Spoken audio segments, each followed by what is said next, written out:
Un saludo muy grande a nuestra querida audiencia.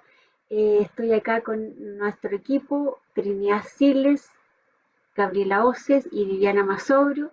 Y mi nombre es Cecilia Marra de Yo Soy Digital Chile. Un saludo muy grande a Norberto y a nuestra querida Elda Odicio. Gracias por el último comentario que nos hizo ver algo diferente en el matrimonio de los peces rojos. Y ahora le doy la palabra a Trini. Adelante, Trini. Buenos días a todos. Me alegra verlas a mis compañeras otra vez una semana más. Y hoy voy a relatarles un cuento de una chiquilla boliviana. El cuento lo extraje de este libro, Vacaciones Permanentes. Pero si tú me permites, Cecilia, subir una presentación Sí, está listo. porque quiero compartir con ustedes la imagen de ella antes que todo. Es una chiquilla que tiene hoy día 41 años.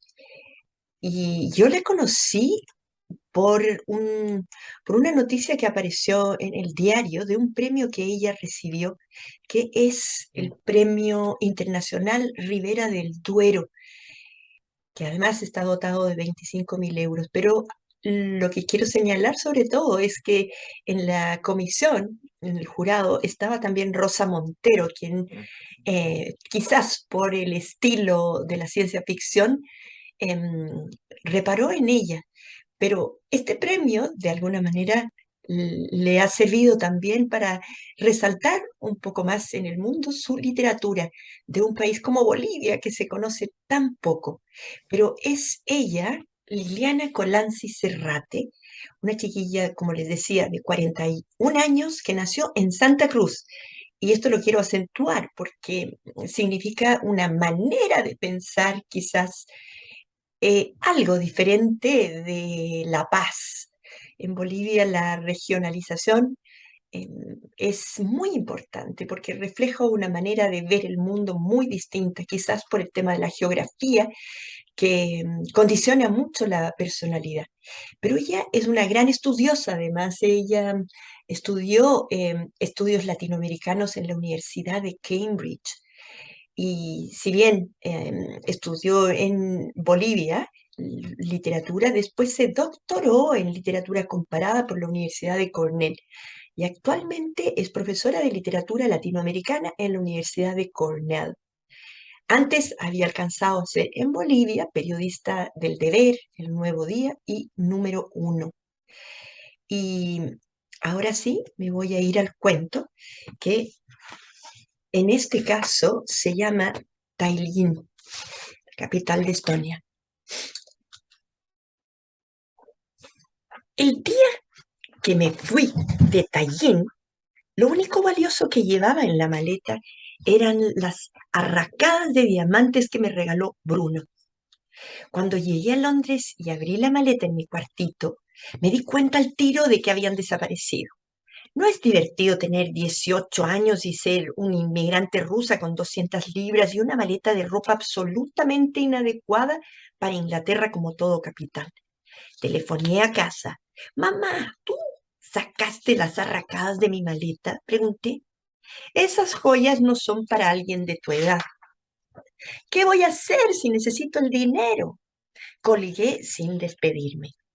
Yo nunca tenía un centavo. Mi madre ganaba poco como periodista de Name, una revista femenina, apenas lo necesario para mantenernos a Talgat y a mí. Yo iba a la escuela secundaria más cara de Tallinn porque mi madre quería que me relacionara con gente de clase. Lo que de verdad me enojaba era que molestaran a Talgat con eso de que no teníamos padre. Talgat no decía nada, pero estaba cada vez más retraído. Le conté a mamá. Ella me llamó exagerada. Es difícil criar sola a dos hijos, suspiraba. No guardo muchos recuerdos de papá. Desapareció cuando yo tenía 10 años y mamá estaba embarazada de Talgat. Dicen que era el hombre más guapo de Kazán y que le gustaba mucho el vodka y las apuestas. Mi madre estaba loca por él, pero la familia de mi padre pensaba que podía él haber aspirado a casarse con una mujer más rica y no con la hija de unos campesinos. Nos mudamos a Estonia cuando cumplí 8 años. En Tallinn no conocíamos a nadie. Mi padre trabajaba como guía turístico. Los clientes lo adoraban. Cuando mi madre estaba por llamar a la policía, él aparecía en la puerta con alguna excusa. En una ocasión salió a resolver unos asuntos y simplemente no regresó. Mamá estaba segura de que papá paró en un bar, bebió más de la cuenta y se lió en una pelea con un tipo que lo terminó matando. A veces creo que toda mi vida hubiera sido diferente de haber vivido papá. No era feliz en Tallinn. Qué fea eres, decía mi mamá. Y yo no le discutía. Caterina, la profesora de inglés, pensaba que los estudiantes pobres arruinábamos el estatus del instituto. Solo Natasha hablaba conmigo, aunque no veo muy bien por qué. Miss Caterina trataba de ignorarme y Miss Caterina había perdido a toda su familia, también a su marido, por un ataque cardíaco. El hijo había muerto en un accidente de tránsito. Natasha no lo pasaba mucho mejor. Su padre se había escapado con una niñera rusa. Por las tardes nos sentábamos en el café Tallín y conversábamos. A veces también sonreíamos a los hombres que pasaban. No había mucho más que hacer. Queríamos que nos deslumbraran con la posibilidad de otros mundos fuera de Tallín. A fines de marzo, Natacha apareció con la noticia de que se iba de vacaciones a Moscú con su madre. Yo nunca tenía vacaciones, solo Tarastán en los veranos. Mi abuela tenía allí una granja. Mi madre ahorraba todo el año para ese viaje. Talgat empezó a llevar frenillos y se acabó el dinero. Yo no tenía nada que hacer sin las salidas con Natacha. Fui al café Tallín por mi cuenta. El mesero se acercó con una copa de vino rosado. Un hombre de unos 40 años que alzaba la copa desde lejos me miraba. Era muy guapo. El hombre vino a sentarse a mi lado. Bruno, es que se hacía la manicure. No le importaba que yo no tuviera nada que decir. Bruno pagaba la cuenta y me estaba pidiendo que lo acompañara de compras. Entramos a una tienda de cosméticos. Escogí las cremas más caras. Después salimos en su Mercedes. Cuando llegamos a la puerta de mi casa, se acercó para besarme. Vi por primera vez la posibilidad de redimirme, de reinventarme, el fin de la mala racha. Al día siguiente nos encontramos en sashimi. Me enseñó a comer sushi. Bruno se reía y me decía que era divertido ver a una chica comer con tantas ganas. Pero no era únicamente la comida, era algo así como volver a nacer. Él hablaba mucho de sí mismo. Traigo cargamentos de cobre desde Rusia sin permiso del gobierno, me contó. ¿Ilegales? Es una forma de llamarlo. Lo mismo daba que fuera profesor o ingeniero informático o contrabandista. Cada uno se ganaba la vida como podía. Tenía viajes de alto riesgo si estuviera por allí la policía. Me habló de su niñez en Arcú y de la pobreza, de cómo su padre murió en un accidente en la fábrica. Después de la cena me llevó a su departamento, me desnudó en la sala y me hizo el amor en el sofá. A mamá no le importó que saliera con un hombre mayor que ella. Mamá me dijo, deberías cuidarte, tienes tendencia a engordar del busto. Por fin me estaban sucediendo cosas. Tenía una vida propia que excluía a la gente de mi escuela y de mi casa.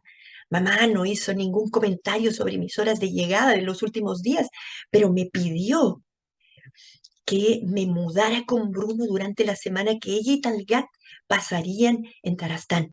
Apenas lo conozco, le dije sorprendida. Si eres buena para coger con él, eres buena para vivir con él. Y en la casa eres una irresponsable. Mamá viajó con Talgat y yo me mudé con Bruno. Acostumbrarme a la vida cotidiana con él resultó la cosa más fácil del mundo.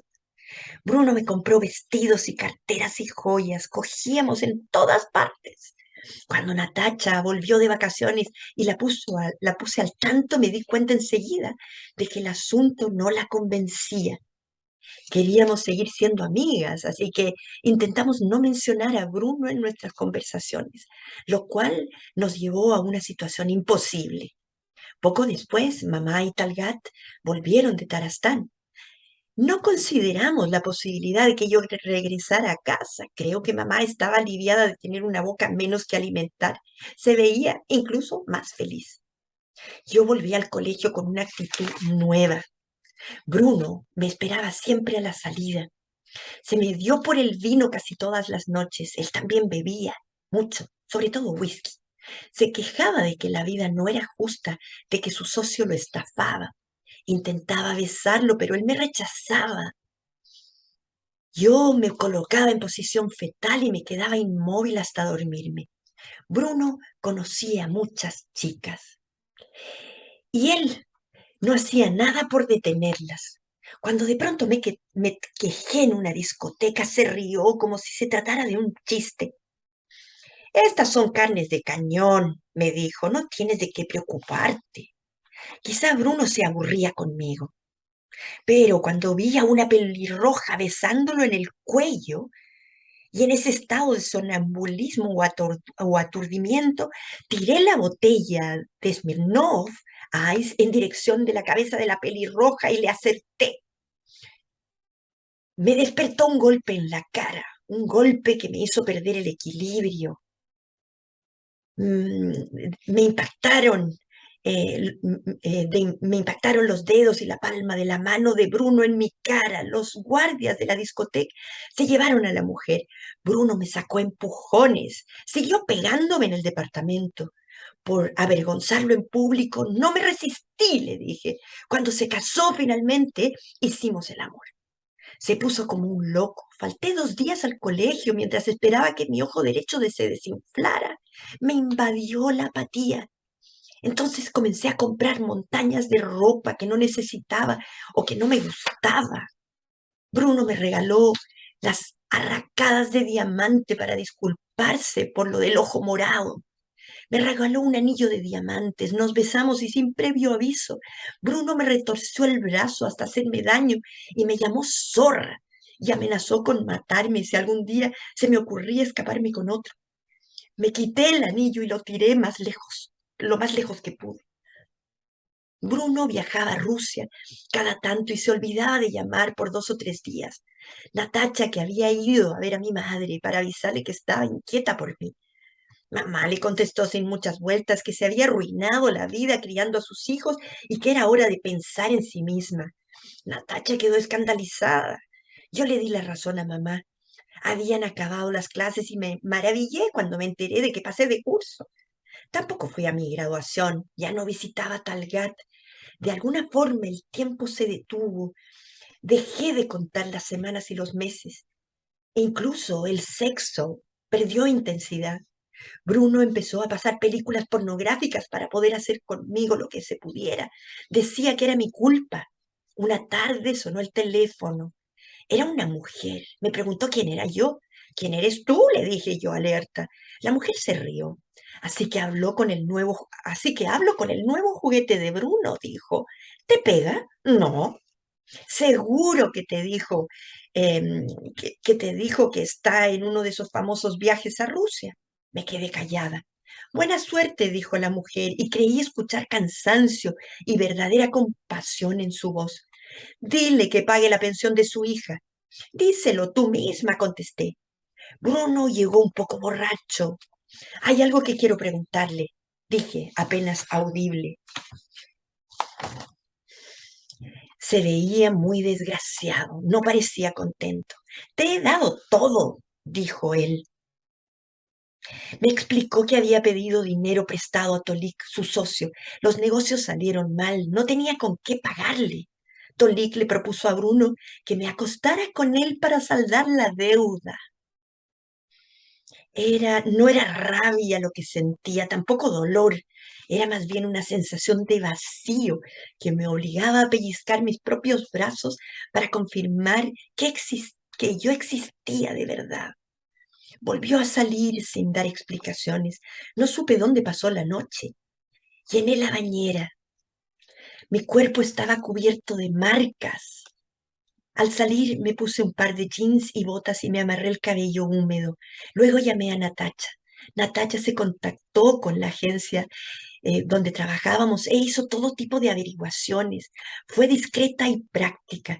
Vino al departamento de Bruno, empacó mis cosas y me llevó a casa de mi madre. Mi madre prefirió no hacer preguntas, se lo agradecí. Bruno pasó por la casa un par de veces. Natacha amenazó con avisar a la policía. Natacha tenía miedo de que se me ocurriera buscarlo y volver con él. No hacía falta. No había que pensar en reinventarme. Mientras más se parecían los días, mientras más monótonos, más fácil se me hacía olvidar quién era yo o quién había sido. Poco antes de viajar, me encontré con Bruno en la puerta de mi casa. Te fuiste sin avisar, como una ladrona, dijo él. Te di todo lo que querías. Me mentiste, dije yo. No todo fue mentira, me contestó. Lo de mi padre, el accidente en la fábrica, eso no fue mentira. Hora del té, anunció Natacha con voz alegre desde adentro. El día que me fui de Estonia, mamá no pudo ir a despedirme. Estaba trabajando. Abracé a Talgat en la puerta de la casa. Le dije que todo iba a salir bien. Era diciembre y Tallinn estaba cubierta por una gruesa capa de nieve. Natacha subió conmigo al taxi. El taxista encendió la radio, me apoyé en el cristal de la ventanilla y me eché a llorar. ¿Qué cuento? Para mí fue una revelación esta chiquilla. La verdad, este cuento me conmovió por mil razones, pero de alguna manera me contactó con el mundo real que ven los jóvenes, con la perspectiva en que la narrativa joven mira un poco el mundo con que nosotros lo analizamos antes.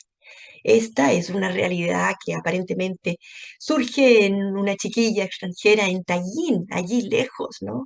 En los antiguos países soviéticos y que ya ganaron su independencia y que han iniciado una vida nueva después de eso. Pero es un país difícil, no solamente por el clima, sino que es un país que si bien es muy lindo, bueno, refleja una dureza de vida porque les ha costado mucho salir adelante.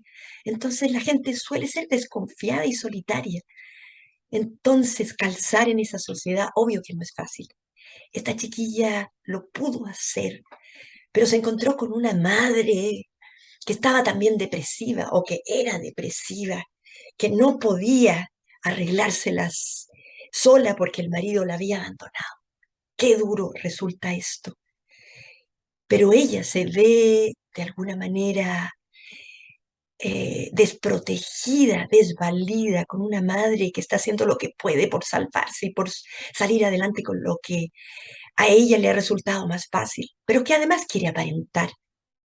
Resulta duro para ella, resulta novedoso cuando de pronto un hombre mucho mayor que ella le ofrece una ventana para salir de esa situación de asfixia. Y entonces se entusiasma, empieza a conocer, a descubrir la vida, el mundo, a gozar de todo. Un momento.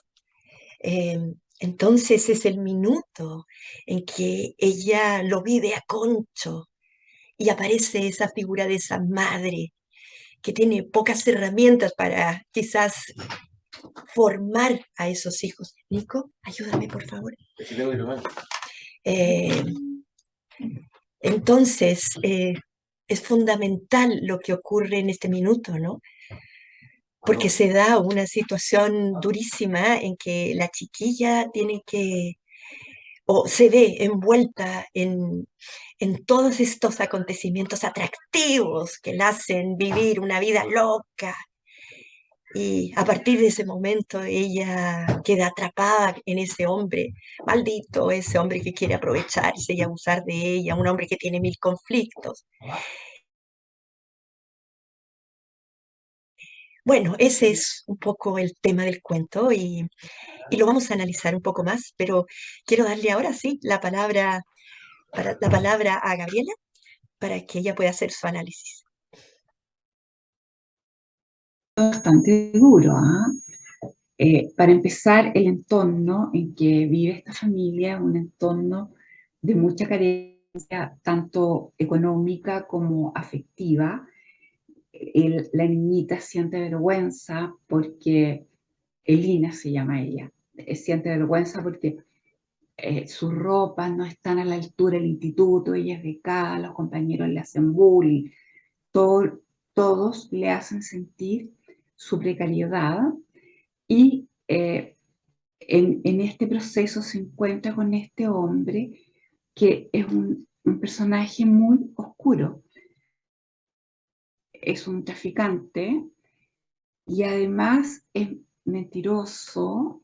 Al final se revela que tiene una hija a la cual no le da dinero, llevando él una vida de gran señor en la cual hace participar a Elina. Elina es una niña, tiene 17 años, no tiene todavía un nivel de desarrollo para asumir el papel de amante en el cual la pone este hombre que es de 45 años. O sea, podríamos decir que linda esto es la pedofilia. Él le da una vida que no corresponde a la edad ni al estatus de esta niñita y la hace asumir conductas como de mujer muy adulta. La introduce en el vino, en la bebida, por supuesto, en el sexo, en el gusto por las joyas, por la ropa cara, por la ropa interior. Hay escenas donde la niñita está en baby doll y ella no tiene el equipamiento psicológico para asumir toda esta vida de mujer grande en la cual está, y vemos cómo se aleja, cómo se despersonaliza. Ella no habla, no participa con todo su ser de esta vida, sino que es solamente su cuerpo el que está ahí al servicio de este hombre y no está la totalidad de la niña porque no tiene equipo, no tiene condiciones para jugar este juego, ¿ya? En el cual este hombre la pone. Es bastante triste esto, y que a la niña en última instancia le permite como romper el aburrimiento en la rutina de su vida, en la precariedad de su vida, de la cual ella también quería ser rescatada.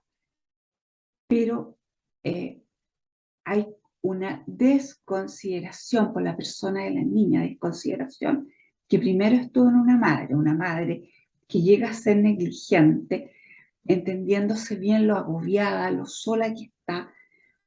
Aquí los hombres quedan bastante mal parados, ¿no? Los hombres están ausentes, son mentirosos, son aprovechadores. El padre de Lina al parecer se daba la gran vida y abandonaba a su familia, y episodios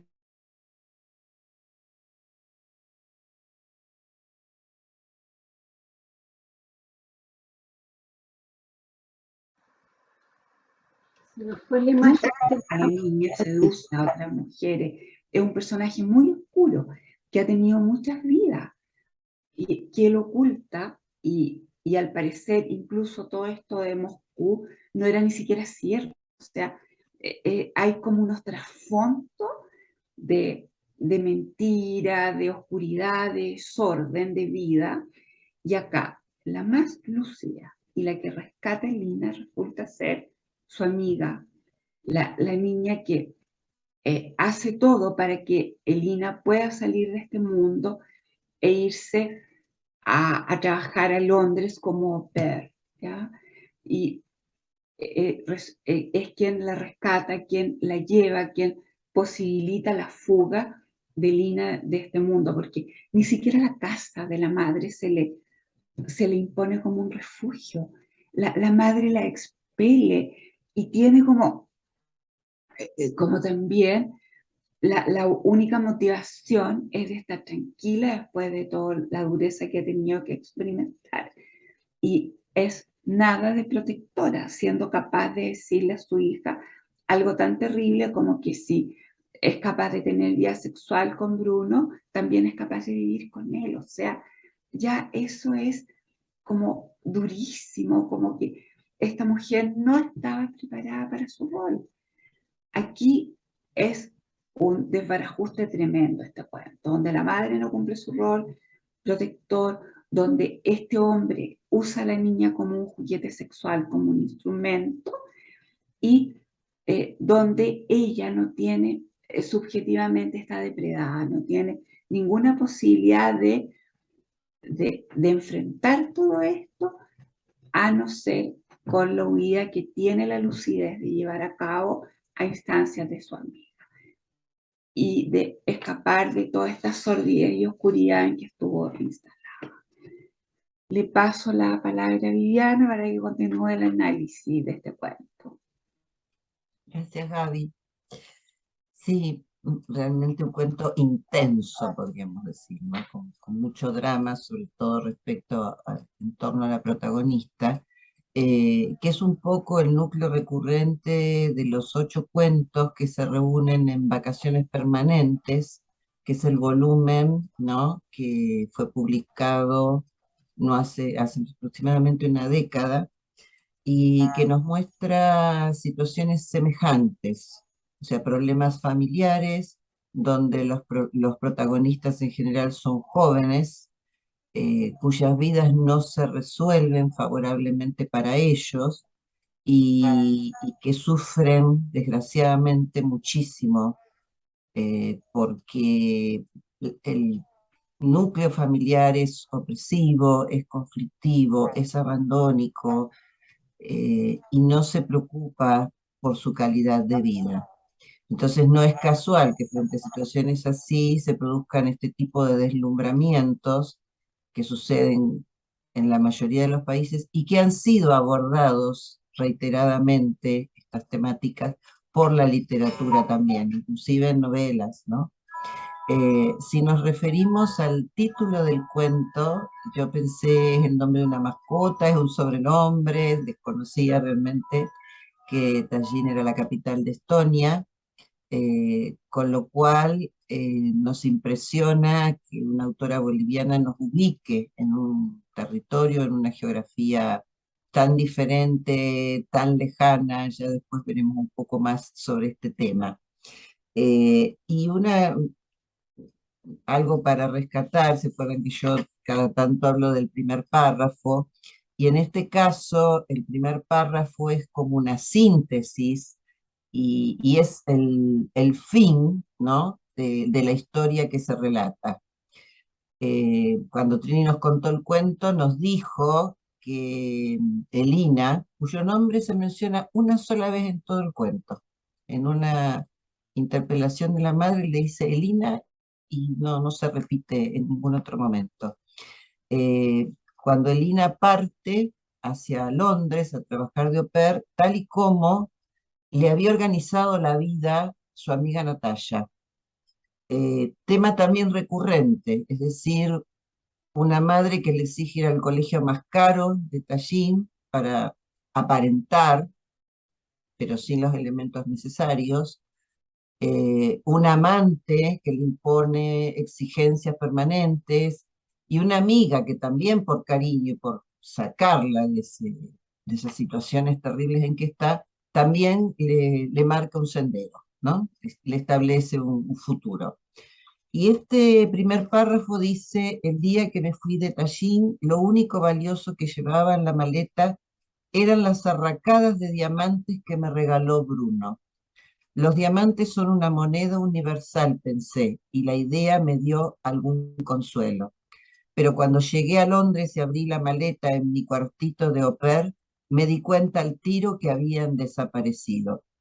Y quisiera detenerme en una palabra, arracadas, que yo desconocía, lo confieso, y me intrigó, porque además se reitera en la narración.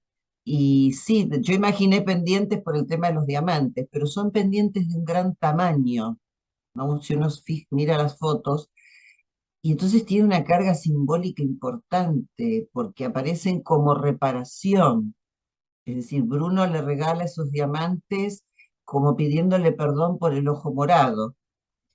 Eh, pero uno se imagina una joven de 17 años, una niña mujer, mujer obligada por las circunstancias que ya han comentado mis compañeras, con esos tremendos pendientes, y son dos cuestiones que no encajan, ¿no es cierto?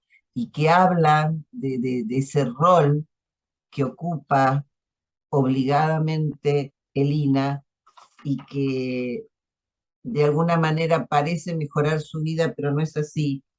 Y quería, digamos, para ayer cerrando, comentar unas frases de la autora, que yo me refería a que todos decidían el camino de Lina, y en un momento la protagonista, por supuesto en la voz de la autora, dice que la vida es el camino en el que necesariamente no ocurría nada, al menos nada bueno.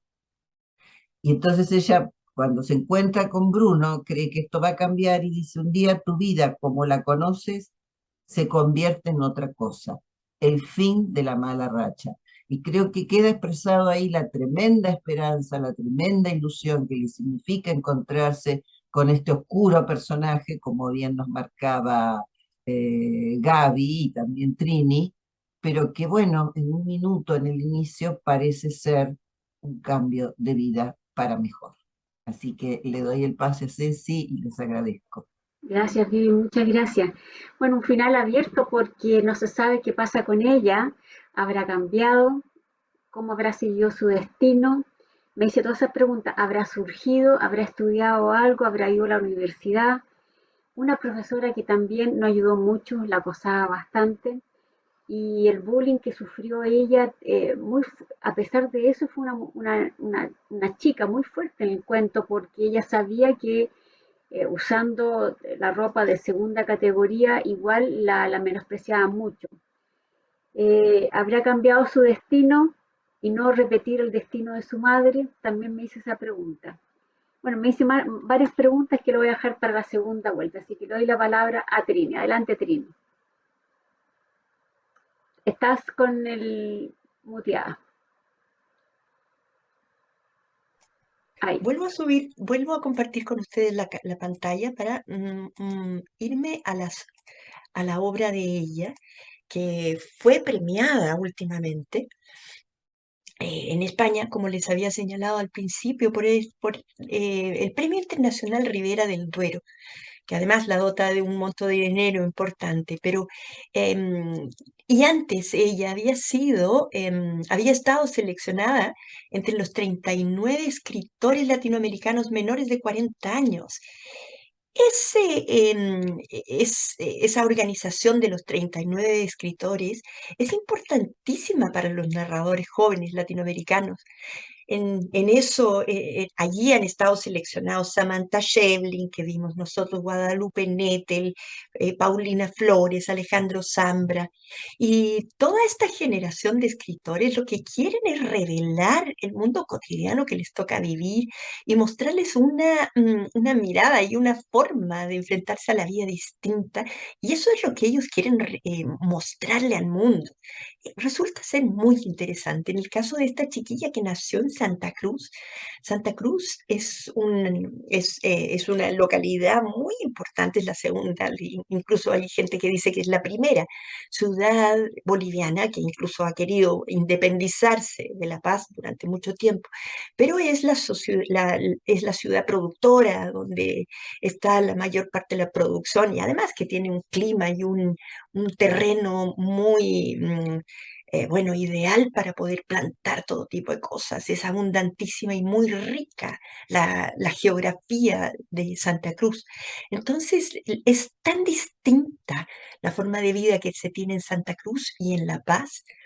Entonces, sorprende aún más que en el caso de Santa Cruz, donde se lleva una vida no quiero decir fácil, pero quizá un poco más frívola, donde se goza mucho más de placeres, cosa que en La Paz está cada vez más limitado, donde hay más dinero, donde la apariencia importa mucho, porque hay mucha gente rica, mucha polarización, pero hay una rivalidad entre Santa Cruz y La Paz importantísima. Bueno, ella surge de esa sociedad un poco más vividora, más gozadora, quizás algo superficial superficial, pero ella surge con una narrativa, con una propuesta de análisis de la vida interesantísimo.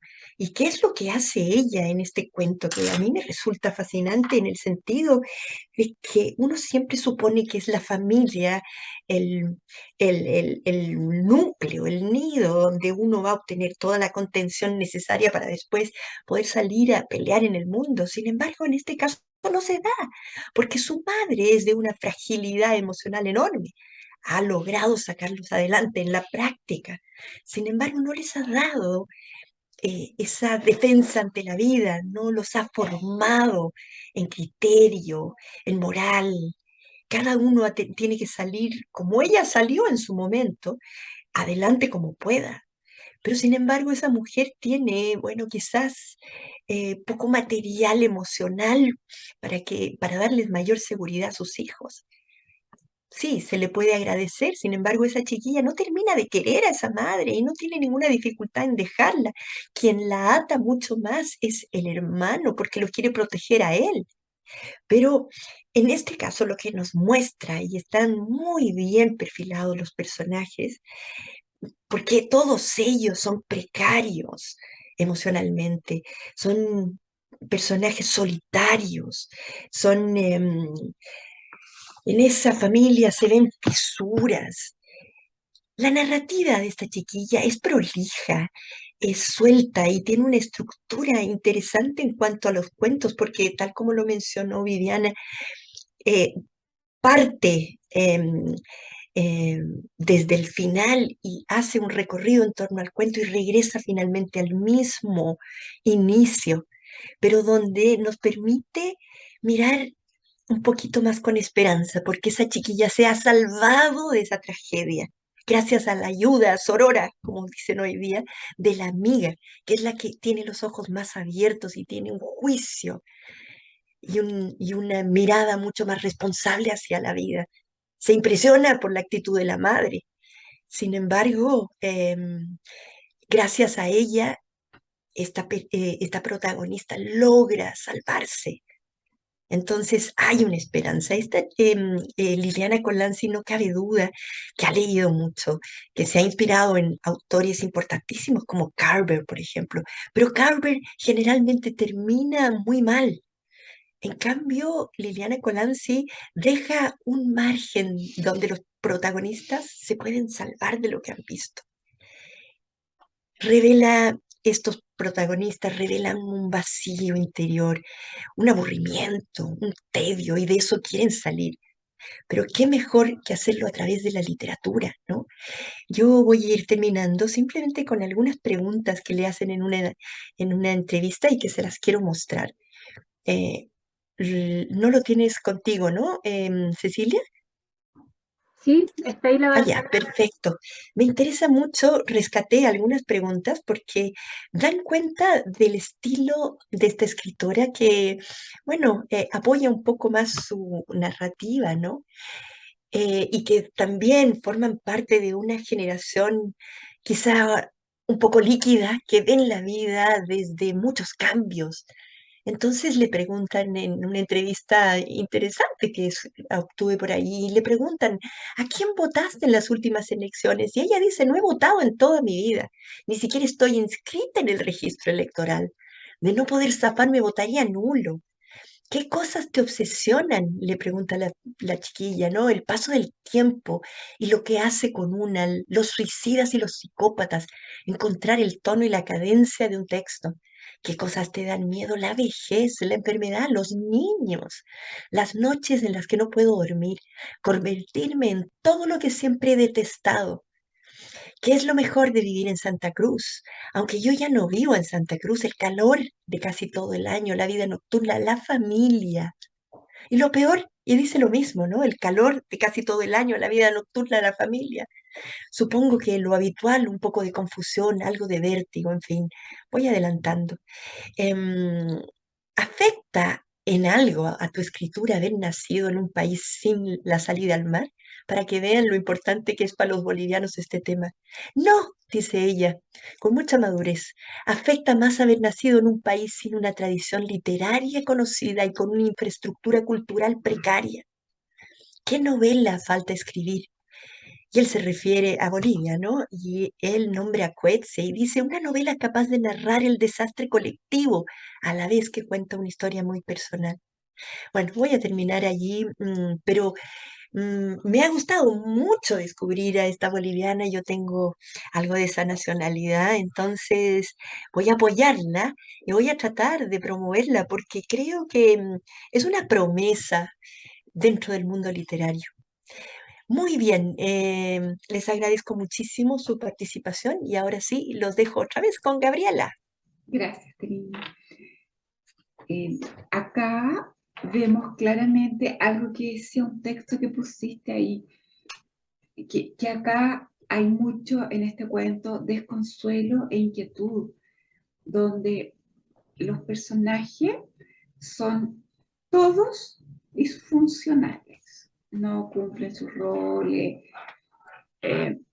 hacen daño al resto.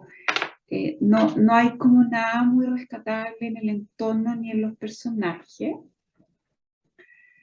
Y de esta manera lo muestra como la parte negativa de la vida, una niñita que es obligada a crecer a golpes, a asumir conductas, a asumir roles para los cuales evidentemente no está preparada a los 17 años, porque lo complicado es que una mujer alcanza la plenitud sexual alrededor de los 11, 12 años, la madurez sexual, digamos, no la plenitud, sino que la madurez, pero psicológicamente, emocionalmente no está preparada para ejercer su sexualidad, escenario en el cual fue puesto por este hombre sin escrúpulo, que tenía dobles y triples vidas. Entonces, es como que en medio de esta disfuncionalidad no hay rescate. Y termina el cuento donde, como reforzando todo esto, como que lo único cierto, lo único verdadero que este hombre le contó a la niña, y esto se lo confiesa en el último minuto, fueron episodios duros y precarios de su infancia, ¿ya? Y es lo mismo que le pasó a la niña, donde los padres, al ser disfuncionales y al no estar y al abandonar, causan mucho dolor y dejan una estela de dolor en la cual la niña fue arrastrada, ¿ya? Por lo tanto, en ese sentido se ve un cuento como muy desesperanzador. Y como ustedes dicen, lo mejor que puede pasar es que Elina, la protagonista, se construya su propia vida y sea rescatada y supere toda esta historia en Londres, partiendo de cero, como tuvo la posibilidad gracias a esta amiga. Y con esto cierro mi participación y le paso la palabra a Viviana. Gracias, Gaby. Yo había hablado del tema de los territorios y en este caso el título del conjunto de cuentos vinculado a este cuento en particular aparece como una ironía, ¿no? Vacaciones permanentes y una de las afirmaciones de Lina, nuestra protagonista, es que ella nunca tuvo vacaciones. En un momento en que Natalia, su amiga, parte de vacaciones con su mamá, ella se da cuenta que nunca tuvo vacaciones. El único viaje que hacían era a la granja de su abuela, que también de una manera muy irónica plantea la autora que le vendía los huevos y los productos de granja al mismo precio que a cualquier otra persona. Con lo cual, ni siquiera de parte de la abuela materna, Martina, parece haber una contención, un cuidado, una protección hacia esos dos niños que fueron abandonados por su padre. Su padre partió cuando Lina tenía 8 años y su mamá estaba embarazada de tal. Así que hemos cuestionado a la mamá por muchas razones válidas, pero también pensemos en esta mujer con una pequeña y un niño en camino quedarse sola. Y aquí parece haber un vínculo, ¿no? Porque la mamá es periodista. Nuestra autora también es periodista, ha publicado artículos muy interesantes en periódicos reconocidos. Eh, yo hablaba de la territorialidad porque hay muchos autores latinoamericanos, en ese caso hay un estudio respecto a Liliana Colanzi, que como que se salen de su propio territorio, ¿no? Y buscan estos lugares tan lejanos, tanto en cultura como en aspectos geográficos, como serían los países del norte de Europa, en este caso un país bañado por el Báltico, y yo cuando Trini mencionaba lo de Bolivia sin salida al mar, ¿no? En el cuento también hay una alusión interesante que el cumpleaños de Lina, Bruno lo lleva a la playa a festejarlo, pero también ahí hay una discusión, él le regala un anillo y ella lo tira lejos, como una niña, ¿no? Y él se pasa un montón de tiempo buscándolo, o sea que ni siquiera su cumpleaños pudo ser una celebración adecuada y donde hubo una felicidad, ¿no? Un logro. Y los temas se repiten, el tema de la pobreza, el tema de la falta de padre. Bruno también le cuenta, cosa que no sabemos, que viene de una familia muy pobre y que su padre murió en un accidente, esto sí parece ser cierto. Natalia tampoco tiene un padre presente porque huyó con una niñera rusa, o sea que en general son familias disfuncionales, pero vemos, por ejemplo, en un momento se habla de resiliencia, ¿no? Que Lina lo menciona, pero vemos que Natalia tiene una resiliencia emocional e intelectual. Es una lectora avesada, cosa que tampoco a Lina le interesa. ¿Sí? Acá vemos cómo las carencias pueden haber a veces cubrirse, reemplazarse con elementos positivos, como es la literatura, o en esta búsqueda de un compañero que no es el más deseable, ¿no? Y teniendo en cuenta que venimos leyendo a Isabel Allende, a Guadalupe Nettel, bueno, ahora nuevamente una escritora, y hay una pregunta que me interesó en una entrevista también, que dice, ¿cuándo escribes? ¿Eres una mujer que escribe o no te preocupan esos asuntos de género en la creación? Y Liliana le responde con una frase de otra escritora que dice, tienes que vaciarte de vos mismo para que el inconsciente te tire un hueso. Sería aburrido limitarme a escribir solo a partir de mi experiencia vital. Me interesa la experiencia de las mujeres como material de escritura, en tanto esto me lleva a explorar territorios desconocidos. En este momento me resulta más estimulante escribir sobre una adolescente en una colonia menonita o sobre una mujer de la época de las glaciaciones que escribir sobre una mujer que se parezca a mí. Me gusta el desafío que asume, que implica búsquedas, porque cuando uno escribe sobre una época desconocida, un país desconocido, tiene que nutrirse primero para poder escribir. Puede crear un mundo de ficción también, pero es muy valioso lo que uno recibe y cómo lo tramita en el acto de escribir. Como yo siempre les digo, busco aquellos aspectos que también a mí me alimentan para tratar de aprender a escribir mejor. Y en este caso, todas las autoras de sus comentarios me aportan elementos absolutamente positivos. Así que bueno, gracias Trini por invitarnos a conocer una nueva autora. Le paso la posta a Ceci. Gracias, Vivi. Yo le quiero mostrar una pequeña foto a los auditores. Creo que es una arracada, porque yo tampoco sabía, una arracada de diamantes. Algo así parecido puede que se refiera a ella. Una arracada de diamantes como una tira larga de uno, como decía Vivi, de unos pendientes grandes. Un poco eso para que una palabra distinta en la que encontramos en la narración. Me hice varias preguntas con este cuento, cosa que no me había pasado. Ella habrá cambiado su destino diferente al de su madre, creo que ya lo dije. Se pregunta algo muy importante porque hace una reflexión, ¿quién fui y quién soy? Y ahí ella se me imagina que decide quién va a querer ser de nuevo.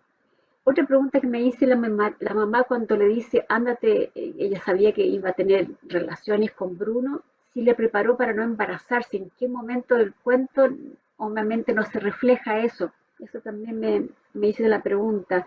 Perdió su adolescencia y aquí, bueno, está Talgat, que si bien el hermano pasa desapercibido, pero varias pérdidas porque crece sin padre, se va su hermana y con una madre ausente.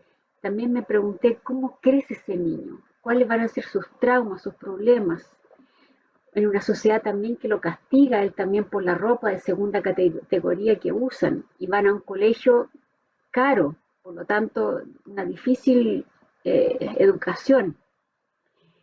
Eh, cómo va a ser el futuro. Y también me pregunté si ella al viajar a Londres, al mejorar su entorno, cambia. Porque por un lado la mamá la lanza a los brazos de Bruno y pierde su adolescencia teniendo relaciones antes de una edad que debería haberla tenido, pero a su vez la amiga la saca de esa relación, la saca de ese destino, siendo que teniendo la misma edad que ella. Entonces, está claro que el entorno es sumamente importante. ¿Habrá escogido ella a futuro un buen entorno? Nada lo sabe. Un cuento muy interesante, muy interesante. Gracias, Trini, por el cuento. Así que ya con esto ya también yo doy finalizada mi intervención. Le agradecemos a la audiencia por seguirnos. Esperamos los comentarios en YouTube, por WhatsApp, por todas las vías que ustedes que estimen pertinentes. Suscríbanse a nuestro canal. Por el celular es mucho más fácil porque les llega el cuento y es más fácil suscribirse con el teléfono que a través del computador. Compartan estos cuentos, háganlo viral porque son cuentos muy, muy interesantes y nos ayudan a viralizarlo también en YouTube. Así que hasta la próxima semana y no sé si Trini quiere decir algo más. Estás con el micrófono cerrado. Bueno, recomendarles otro de los libros de ella. En este caso es el de La Ola. Miren qué curioso el término, ¿ah? Para un país enclaustrado, sin mar. Sí, La Ola, justamente. Y en este caso son 7 relatos o 7 cuentos sobre situaciones similares, pero frente a las arrolladoras olas y cómo ellos se defienden o cómo salen adelante de esas, ¿no? Es, de nuevo, es una introspección de cuentos y ella viaja al interior de los personajes y analiza las decisiones que toman frente a lo que a cada uno le toca vivir. Me gusta mucho esta autora, hoy yo voy a esperar sus nuevas publicaciones, pero me encanta habérselas presentado hoy día a ustedes y al público nuestro. Muchas gracias a todos y un abrazo grande. Gracias, Trini. Como dices tú, apoyar a una escritora sudamericana, Liliana Colanzi Serrate. Así que hasta la próxima semana, búsquenla en las librerías. Trini ahí lo encontró la semana pasada. Así que un abrazo muy grande y hasta la próxima semana. Gracias.